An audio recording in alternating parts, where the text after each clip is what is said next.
She thought she was finally on her way home, but one small rule at the airport almost left her stranded. 22-year-old Delilah Cassidy, a law student, had just landed at Los Angeles International Airport. She'd been flying for hours, coming all the way from England. Jet-lagged, drained, and ready to collapse, she only had one last flight left, to Arizona, where home was waiting. But then at the gate came the problem. Her carry-on bag. Too big, the agent said, and under American Airlines' new policy, she'd have to pay a $50 fee. Delilah nodded. She reached into her wallet. She had the money, but only in cash. The agent shook their head. Card only. Her heart sank. She explained her situation. Her credit cards were frozen from the overseas trip. She had nothing else to pay with. The gate agent stayed firm. Her only option? Go all the way back to the main terminal, pay the fee there, and then return. But the plane was already boarding. By the time she made it back, her flight would be gone. Delilah stood there, helpless, exhausted, and near tears. She had already paid for this flight. She couldn't afford to miss it. She pleaded, but the answer didn't change. And then she heard it, a calm voice behind her. How much is it?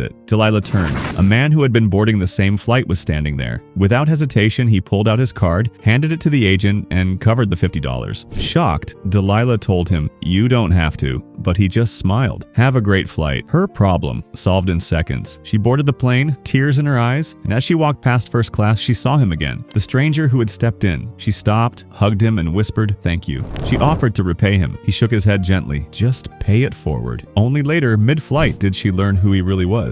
A flight attendant leaned down and quietly told her, "That man, he's a professional football player." At first, Delilah didn't believe it, but a quick search on her phone confirmed the truth. The kind stranger was Jermaine Gresham, tight end for the Arizona Cardinals, and he hadn't said a word about who he was. No cameras, no attention, just a simple act of kindness for someone who desperately needed help. Later, when Delilah shared her story online, people around the world saw him in a different light, not just as an athlete, but as a man with a generous heart. Because sometimes, the greatest victories aren't scored on the field. They're scored in quiet moments of kindness, when no one is keeping score.